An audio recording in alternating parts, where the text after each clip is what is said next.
Welcome to the Folk School on Willow Creek, featuring University Distinguished Professor Tom Easern, singing and telling stories from the Salon on Willow Creek.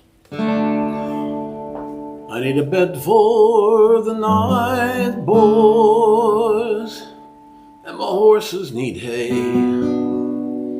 I've been riding that road line on the hot-dish highway.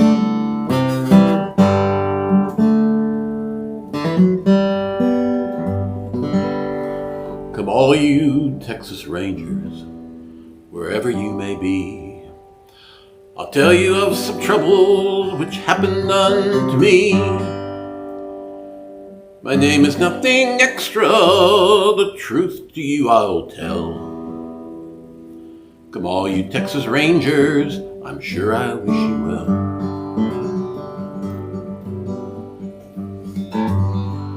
It was at the age of 16 I joined the Royal Band, marched from San Antonio to the Rio Grande. Our captain, he informed us, perhaps he thought was right. Before we reached the station, he was sure we'd have a fight.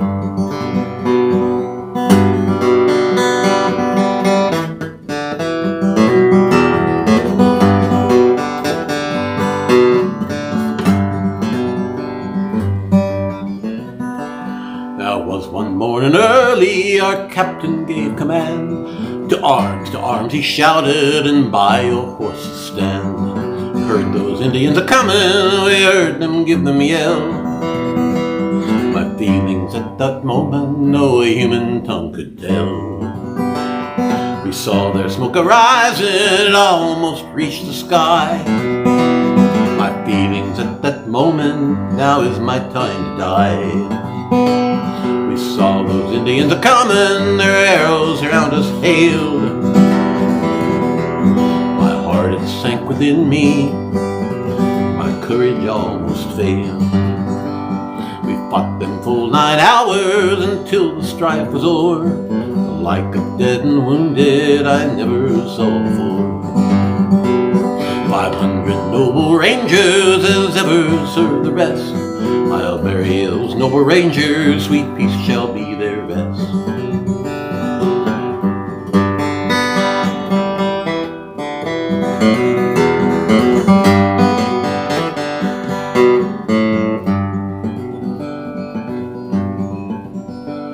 Well, I thought of my dear mother, whose words she said to me, to you they are all strangers, you'd better stay with me. I thought she was old and childish, perhaps she did not know. My mind was spent on roving, and I was bound to go. Perhaps you have a mother, likewise a sister too. Perhaps you have a sweetheart to mourn and weep for you. If this be your condition, I advise you never roam. I advise you by experience, you'd better stay at home.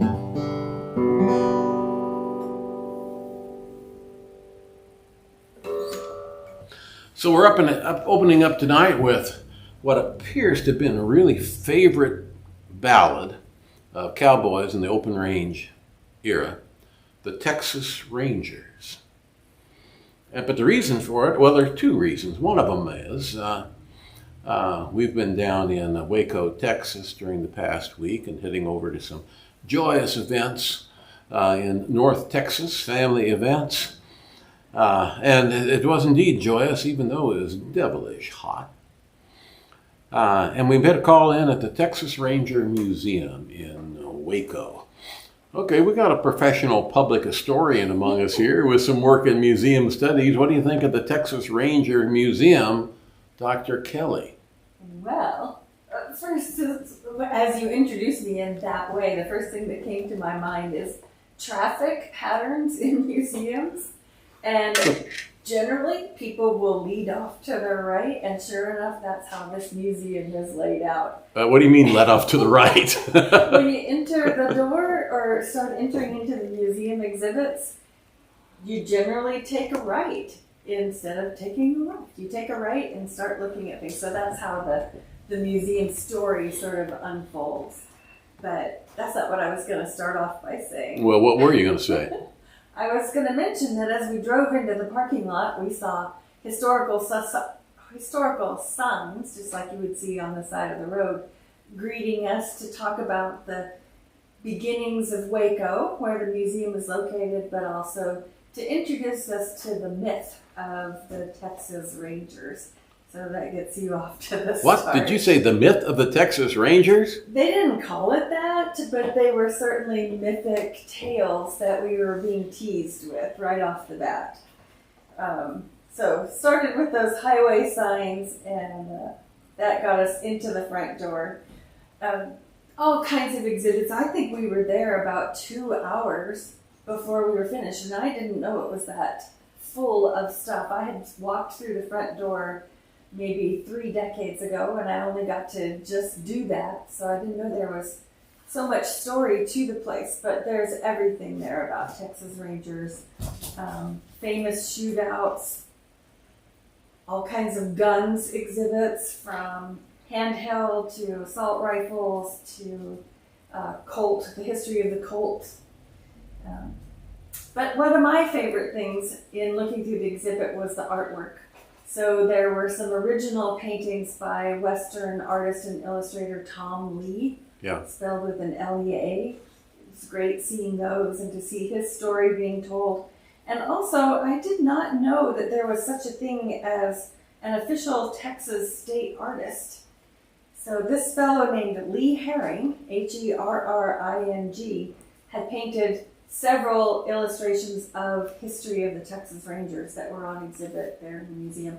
I posted a couple of those at our NDSU Press Facebook page, so you might take a look at it. There's a picture of a painting from Tom Lee and then an extract of a painting by Herring showing the Texas Rangers at a shootout with the Bonnie and Clyde story. I didn't put the whole picture up there, but just a piece of it. Well, are you going to ask me what I think? What do you think? Well, you did use the word myth, and I don't use the word myth in a pejorative sense. But I think it's one that they need to run into the shop, put it up on the lift, and take a look at it. There's quite a bit. It's a museum that's chock full of interesting artifacts and a lot of interesting content. I thought the stuff about Ma Ferguson, the Governor Ma Ferguson we're talking about, and the Rangers was really interesting. And a lot of little vignettes like that. It's that meta story that needs a little work, particularly when you walk into the Hall of Fame, the Texas Ranger Hall of Fame. Texas Ranger Hall of Fame and Museum. And they have a lighted little inset gallery there explaining that the Texas Rangers have always had a lot of Hispanic Rangers, and they're very diverse and that sort of thing. But when you look you go around the whole circular Hall of Fame, and there's not a single individual in it who is not a white male, with an Anglo-American surname. not a one. Oh, there's actually one who's got a Spanish surname, but he's not Mexican or Mexican-American. Right. He's a Spaniard from Canada. Actually, yeah, his parents were originally from Spain. Yeah. But if you look at the Wall of Fame now of the current officers that are up there, it's a slightly more diverse. Slightly different, yeah. So there's more than 200 counties in Texas, and there's a ranger for almost every county. And as you look at the wall of the present portraits, or their photographs, I think there were 2 women. There was, I think, just one, maybe there were more, but I think just one black person who was in an administrative role. Yeah. They were still very much white male, predominantly. Well, the mythic cast in this cowboy ballad is certainly there. 500 noble rangers as ever served the West, they said they're burying. There has never been a historic engagement where 500 Texas Rangers died. Nor can anybody peg this narrative in the ballad with any particular incident that happened. It appears to be something that just growed perhaps coming up the trail or in the bunkhouse, that sort of thing. And it's not so much a ranger song as it's a cowboy song about Texas Rangers. Now, there's another reason why it's opening the program tonight, because we're celebrating the birthday of the great songcatcher Louise Pound. And in fact, the text I was singing is Dr. Pound's 1915 text of the Texas Rangers that she collected in Nebraska. And you've heard me talk before about Dr. Pound. I don't know, they don't want to belabor that. World-class athlete, first female president of the Modern Language Association, native of Lincoln, Nebraska, and then forever faculty member at the University of Nebraska, one of the most stellar scholars in the history of that institution. I'll mention one other thing here. You remember a week or two ago here, I was talking about the Boston marriage as a phenomenon of the 19th century. Of course, Louise Pound was the roomie and college sweetheart, essentially for a while in a Boston marriage with Willow Cather in Lincoln, Nebraska. But we're commemorating her as a songcatcher particularly for her path-breaking 1915 compilation of Nebraska folk songs, but then her later larger compilations of American folk song and studies of Nebraska folklore, as well as all sorts of other works in philology and literature. Louise Pound, commemorating her birthday tonight. But I also will bring this home to North Dakota. This song, the Texas Rangers, shows up about the time Dr. Pound found it in Nebraska. It shows up in the Journal of American Folklore, reported by one George F. Will. That's the son of the seed dealer in Bismarck, Oscar Will. George Will, kind of a Renaissance man, archaeologist, horticulturalist, historian, and folklorist. He collected a number of cowboy songs and wrote them up for the Journal of American Folklore. And he learned the Texas Rangers in North Dakota from his father's a trusted employee of his father, Oscar Will, who I think was sort of assigned as a minder to George Will when he was a young man, when he was out there on his boating trips down the Missouri River and that sort of stuff, to keep track of him. And he taught him the song. So that's our opener, the Texas Rangers. I don't know, you got anything more to say, like any kind of news from North Dakota State University Press this week? I do. Guess what? We won another award. I don't want to hear about that. Well, Don Wynell's Field Guide to Custer's Camps. Oh, that's official now. It's it will be on Sunday. On Sunday. So I'm kind of leaking the news just a little bit, but he's won the Book of the Year from the Little Bighorn Associates. It's a pretty big deal. So they're having their conference right now, I think in Virginia. Don was going to get to go, but gas prices and flooding and a variety of things means he's still staying in Louisiana. But they'll ship his award, which, do you remember how big the award is for the Westerners International? It's a great big plaque. Yeah. That's how this award is too. So it's going to cost him a few bucks to ship it to Well, you better send us a picture of it. He will. He promised me he will. And let's see. Oh, as of tomorrow, ta-da, I am promoted to Associate Professor of Practice. Oh! So that becomes official tomorrow. I'm just kind of pumped about that. You're buying supper tomorrow night. Is that what happens when you get That's the way that works, yeah. Oh, okay.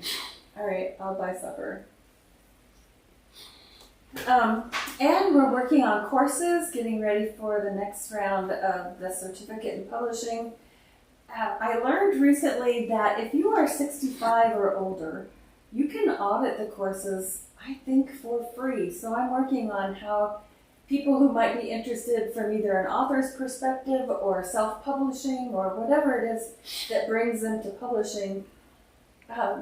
I happen to know that at 65 you're still quite energetic. And let's look into that and talk about it in maybe like next week. Okay. And we'll see if you get any, or whether I can draw any interested parties into the North American plains. Yeah. But we won't be talking about it next week. Yes, we will. We're still here next week. We're still here next week. Okay, never mind. Well, we can bring that up. We're still here. We're right here. Same time, same place, next week.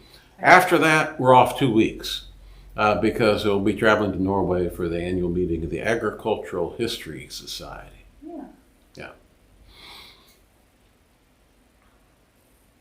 Okay, you done? That's my news from the press. Enough news. Let's go back to old stuff. We're commemorating other things here. On the 18th of July, 1887, in the Ninnescah Herald, Kingman County, Kansas, was published the Kansas Bachelor song. You've heard it here before. The Kansas, also known as just the Bachelor song, or the Old Bachelor, or the Stern Old Bachelor. This is a song written by a fellow, quite a character, named Arthur Lorene Stokesbury, who came out as a sort of a part-time homesteader and took to country school teaching in Kingman County, Kansas in the 1880s. Was quite a character at the normal institutes, the teacher training institutes. He walked into the kind of the talent night of the Teachers Institute one night with a fiddle under his arm and launched in the Arkansas Traveler and then began to impersonate an Arkansas Traveler, with a whole spiel. He was quite a showman. And then it turns out he was a balladeer author too. He moved out to Lane County and actually did take a homestead there. And then he sent back home to Kingman County, to the Ninnescah Herald, his ballad, the Kansas Bachelor song, better known as the Stern Old Bachelor. And it was known from coast to coast in the 1880s. Its origins lost until we rediscovered them here last year and turned up the original text, which I'm about to sing. Incidentally, when he moved out to Lane County, the Stern Old Bachelor got married. Married a woman named Elizabeth Smith, and they in turn moved down into the Oklahoma Territory, where he finally did prove up a homestead of his own. So I'm about to launch into the Stern Old Bachelor and probably go into character. I am a stern old bachelor, my age is 44. I do declare I'll never live with women anymore. Oh, little sod shanty, give to me, for I'm a stern old bachelor from matrimony free. I live upon a homestead claim, for women I am hid. I do not have to dress a wife or take care of a kid. Oh, little old sod shanty, give to me, for I'm a stern old bachelor from matrimony free.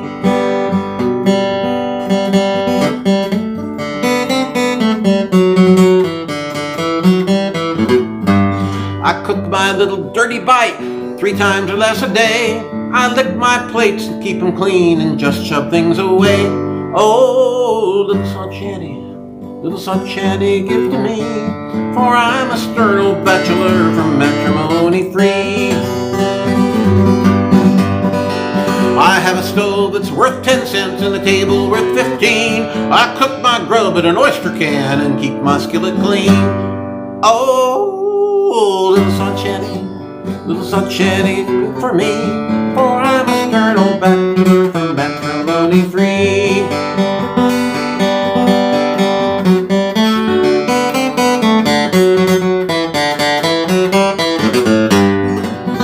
Now on Sunday morning when I go to church, without a wife to storm, my latest paper's not rolled up to beautify her form. Oh, little sod shanty built for me, for I'm a stern old bachelor from matrimony free. I go to bed whene'er I please and I get up just the same. I change my socks 3 times a year with no one to complain. Oh, little sod shanty built for me, for I'm a stern old bachelor from matrimony free. And And when I die and go to heaven, as all good bachelors do, I will not have to grieve for fear my wife won't get there too. Ooh, oh, little side shanty built for me, for I'm a stern old bachelor from matrimony free. There's some attitude, a lot of tree pipe stuff in there. The stern old bachelor. About this time, year 1887, the original text made its debut in the folklore of the Great Plains. And we're happy to have rediscovered it and brought it forward into the 21st century here at the Willow Creek Folk School. What else are we doing here tonight, Dr. K? Are you checking in on the chat line? I don't know. Is anybody misbehaving? Nobody's misbehaving, but temperatures seem to be the hot topic Oh, for tonight. we are living large here in North Dakota at this time. Yeah. When everybody to the south is. Well, Rebecca reports 116 degrees in Arizona. Arizona, that's just off the map, you know. Well, yeah. I would suggest, particularly, Melvina and the rest of you in Oklahoma and our friends and relatives in Kansas and so on, feel free to post your heat index from where you are. This could either be in the form of a Fahrenheit temperature, or it could be in the form of a whopper. You know, like in North Dakota, we go out in the morning in the winter and we say, "Oh, it's really cold this morning. I saw a jackrabbit pushing a cottontail to get him started," or whatever, something like that. And okay, the same for heat wherever you are. Let us know the degree of your misery. Here at the lodge on Willow Creek, we got don't hate us. We got just short of 4 inches of rainfall last night. Yeah, all within about 2-3 hours. Some of it came a little earlier, but a good 3 of it came in one dump there in the middle of the night. Yeah. So some of your former students who have spent summers up here before are saying they miss those northern summers. Yeah, we kind of got the mosquitoes under control since they were here too. Dr. Biles reports that she was just at the Ranger Museum for the Texas Association of Museum Conference. That was a cool site to have it in. Yes, indeed. They're along the riverbanks of the Brazos. Nice place to go.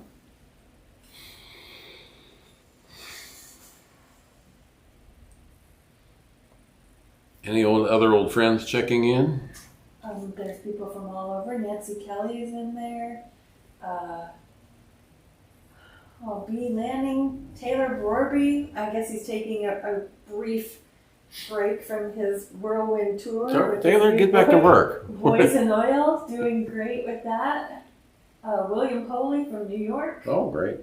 Jody Meckel, who I guess is not on a cruise right now. That's strange. Yeah, I thought she lived on cruise ships pretty much. Every chance she gets, she's on a cruise somewhere. Carol Just says hello from Minneapolis. Oh, wonderful. Well, Carol, that reminds me to mention something German-Russian related. Okay. Yeah, I'll get up here. I've got to fix Dr. Kelley breakfast before I go, or she'll starve on the weekend. But then I'm driving out to Emmons County to the Welk Homestead State Historic Site. Well, there's an all-day program of activities, and you can find these if you went to the Facebook page of Welk Homestead State Historic Site, or if you went to the Facebook group that I run, Heritage Trails. Either place you'll find kind of a lineup of stuff going on, starting in late morning and then running through the afternoon and on into the evening. About 4 o'clock, I'll be doing this sort of thing at the Welk Homestead tomorrow. We got some forecasts, some thunderstorms forecast. I hope they dodge us or we can dodge them for the duration of the day. Maybe see some of you out in Emmons County tomorrow afternoon. Clarence Hertz is out there. Maybe he'll be dropping in. Maybe. He's here tonight saying hello. Hello, Clarence. Dr. Clarence Hurt. Yeah, Dr. Hertz. Yeah, well, let's don't get in a habit of calling everybody doctor, except for, of course, Dr. Kelley. Oh. Right. Well, we've got another little ballad discovery here to lay on you. And I'll just give you a little script here, which I recorded here recently for Prairie Public as a plain spoke feature that explains what I'm about to sing. A farm boy in Burleigh County, North Dakota, known as Happy Mac, was not happy in July 1936. He had been doing his part for the family during hard times, herding their beef and milk cows wherever they might find forage. It was sparse. He writes, "While herding doggies out on the prairie, these few lines came to my mind, while we were putting green goggles on them so they would eat whatever they could find. We turned them out on the prairie, where the sun burned everything brown. We turned them out on the prairie, and they're lying out there on the ground." By which Happy Mike means the cattle he has been caring for are all lying dead on the ground. What happened to them? Happy Mike was grazing on the effects of the federal government's Emergency Cattle Purchase Program. Initiated in 1934, this program aimed to provide relief to livestock raisers and also reduce beef herds, thereby relieving surpluses. And, Amanda Biles, if she's listening in, should annotate this. She's our authority on federal agricultural policy. Farmers and ranchers, Happy Mike's family among them, had trouble feeding their cattle during the drought and hard times. So the government sent appraisers out to make offers on the emaciated beasts. Some were taken as canners to issue beef to the poor. Many, however, were just condemned, shot, and shoved into bulldozed trenches. In an original ballad, 13-year-old Mike recounted what happened in 1936. An appraiser came out with an inspector who purchased the family's cattle. Riflemen methodically shot them, and laborers prepared to bury them. Happy Mike says, "As I stand upon this mound of dirt, you could almost hear me bawl. When they shot our only milk cow, we will have no milk this fall. They've shot her out on the prairie where the sun burned everything brown. They shot her out on the prairie, for I found her out there on the ground." Now, historians take little note of the pathos, even anger, generated by such situations. Instead, they emphasize the necessity of the cattle purchase program and the financial relief it provided. I can tell you, though, the experience was traumatic. An articulate crank from West Texas named J. Evetts Haley, later a well-known historian, author of a landmark biography of the cattleman, Charles Goodnight. Haley published a Jeremiad against the cattle purchase program. He titled his essay, "Cow Business and Monkey Business." Haley denounced the purchase and liquidation of more than 7 million cattle as deplorable and inexcusable. We should note, however, that Evetts Haley simply hated Franklin Roosevelt. Agricultural extension personnel were dragooned into administering the program and directing the cattle killings against their will. I have seen many photos from the mid-1930s depicting North Dakota extension workers presiding over the slaughters. The captions they composed for the photographs made their displeasure evident. I've seen no other documentation, however, that makes me feel so forlorn as does the Ballad of Happy Mike and the tears he shed for his cows.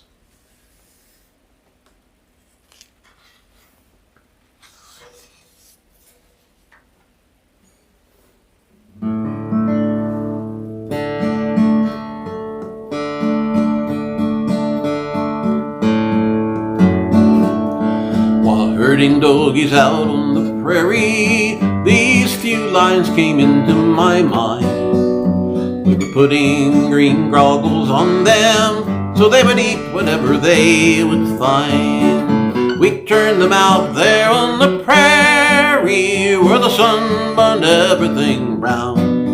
We turned them out there on the prairie, they are lying out there on the ground. Because the government couldn't feed the cattle and we couldn't feed any at all.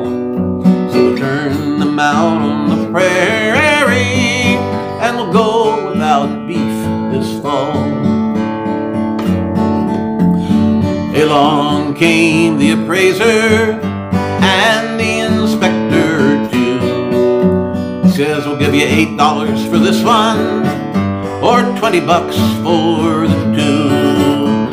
Then says the inspector, there's only one thing left to do. Get out your old pick and shovel, start digging a trench for the two.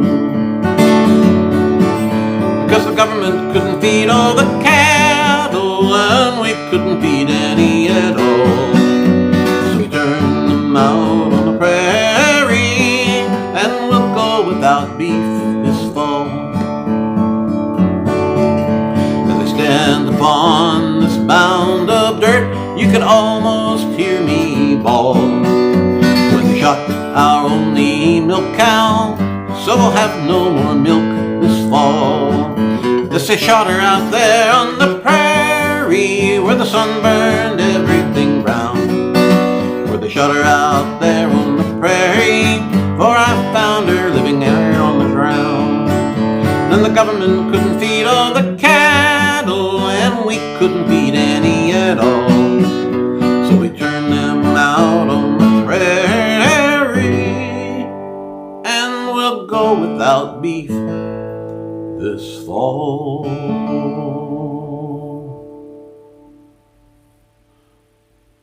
13-year-old balladeer, Burleigh County, North Dakota, 1936. Get yourself a tissue, Dr. Kelley.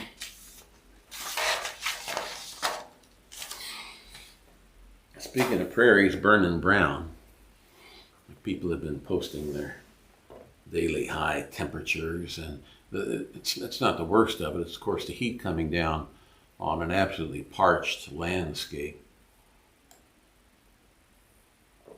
They've got a lot of spring and summer seeded crops that are at kind of a key stage for maturation, and they're not getting what they need. So we need a little help here. We need help from on high, and maybe we need somebody to help form up our prayer for us. Fortunately, we have a great prairie rhetorician at our disposal, the great progressive editor William Allen White, author of, well, one of his most famous editorials, Grant Us a Rain, written in a situation something like this. Dr. Kelley is going to pray for us, and I'm going to interrupt her every now and then. Are you ready? We're ready. O Lord, in thy mercy, grant us a rain. And by that, we don't mean a shower. We want to go out in our car in the early evening and watch the lightning go ripping across the southwestern sky in hot blue forks as the fat clouds roll in on us from Chase County.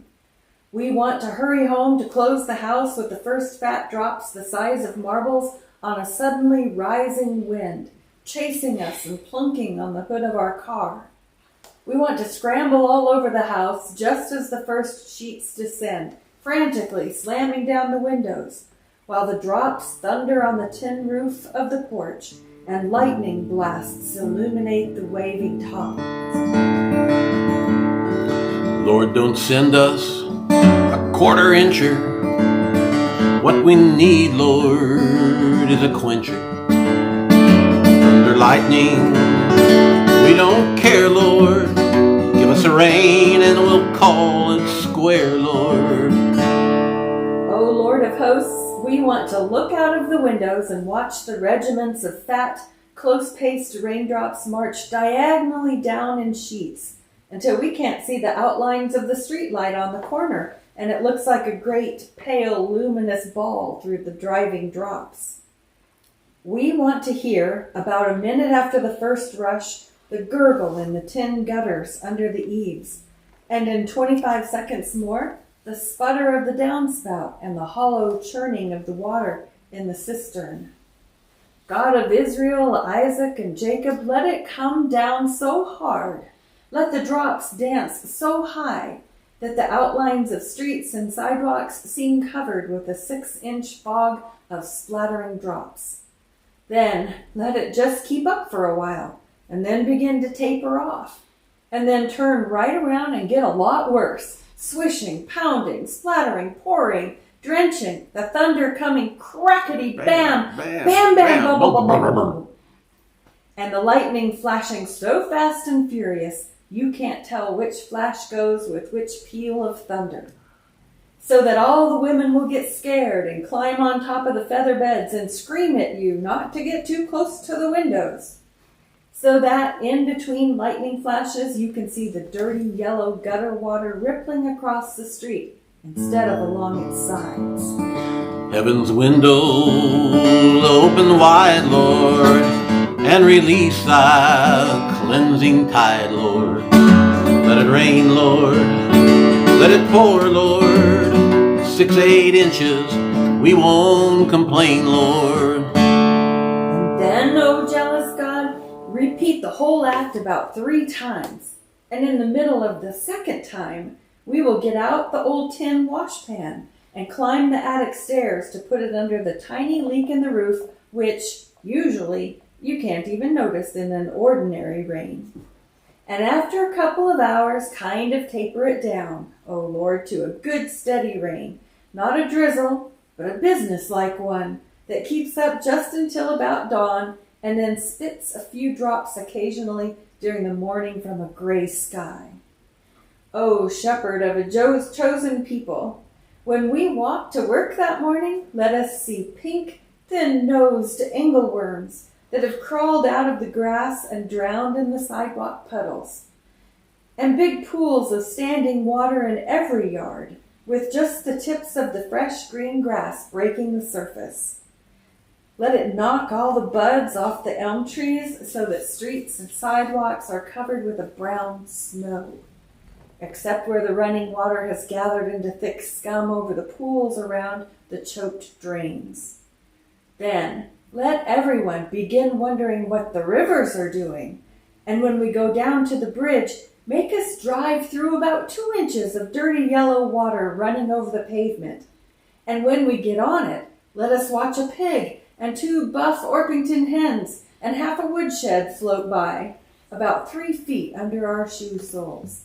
And, Lord, let the farmers holler their heads off about how it will be too wet now to get their corn in early enough. Let us hear those beans rejoice, Lord, and the corn in joyful voice, Lord, as the thirsty crop upraises, sing your mercies and your praises.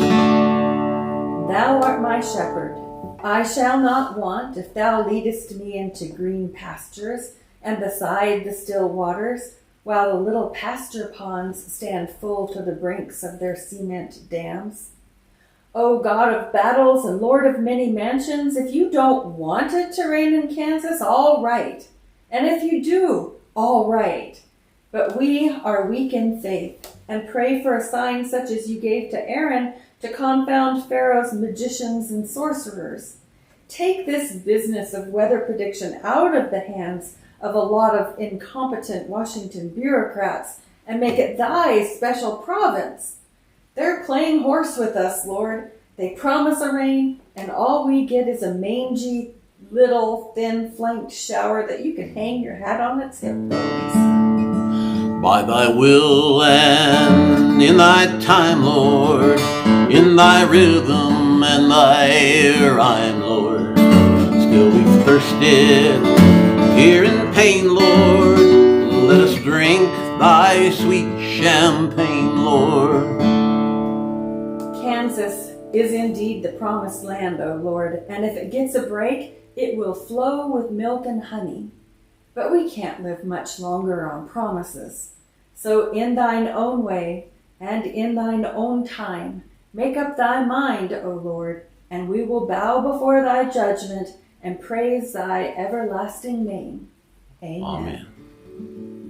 Amen. By thy will and in thy time, Lord, in thy rhythm and thy rhyme, Lord, Still we've thirsted here in pain, Lord. Let us drink thy sweet champagne, Lord. Now come all you Texas Rangers, wherever you may be. I'll tell you of some trouble that happened unto me. 500 noble rangers as ever served the West. We'll bury those noble rangers, sweet peace will be their rest. Yeah, I am a stern old bachelor, and my age is 44. And I do declare I'll never live with women anymore. Little sod shanty, little sod shanty, little sod shanty, give to me. For I am a stern old bachelor, and from matrimony free. The government couldn't feed all the cattle, and we couldn't feed any at all. So we turned him out on the prairie, and we'll go without beef this fall. Lord, don't send us a quarter incher. What we need is a quencher. Thunder, lightning, we don't care, Lord. Give us rain and we'll call it square, Lord. Where the deer in the yellow play, the seldom is heard. A discouraging word, and the skies are not cloudy, are not cloudy all day. No, the skies are not cloudy all day.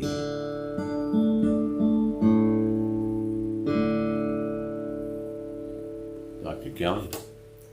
We now conclude today's edition of the Folk School on Willow Creek. We invite you to join us again next Friday at 8 p.m. Central Time for more songs and stories.